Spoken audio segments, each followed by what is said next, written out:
By far one of the largest, also one of the most peaceful events. Meanwhile, the 40th Portland Marathon, it's tomorrow, and the leaders of Occupy Portland have just announced a compromise so these two events don't clash. KOIN Local 6 reporter Ken Boddy live in downtown Portland with details on this compromise on the eve of the marathon. Ken, we're getting close.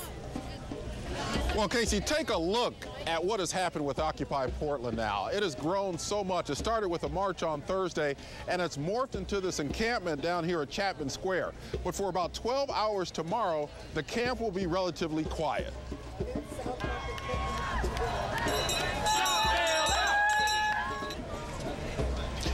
It's a loose protest of sorts against Wall Street, corporate greed, and a number of other causes. But in this encampment, it's right in the heart of downtown, and it's the same place where the Portland Marathon usually sets up for the start and finish. There were concerns about whether they could coexist, but apparently they can, and here's the compromise. Occupy Portland leaders say they will leave Chapman Square and set up at the South Park blocks near Portland State when the marathon begins, and they will return as the marathon ends.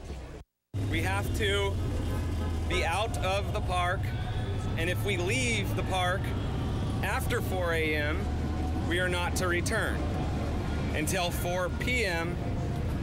that evening. That's not a problem. We've got a lot to do. Meanwhile, the setup for the 40th Portland Marathon is well underway right now. I've talked to organizers of the marathon this afternoon who say they've gotten good cooperation from Occupy Portland and the police. The demonstrations have been peaceful, and police say as long as it stays that way, there's no problem. Now, Occupy Portland leaders say they plan to have another march tomorrow from the Rose Quarter right after the last marathon runner leaves. As for how long they expect to be down here and protest overall, they say there's no timetable.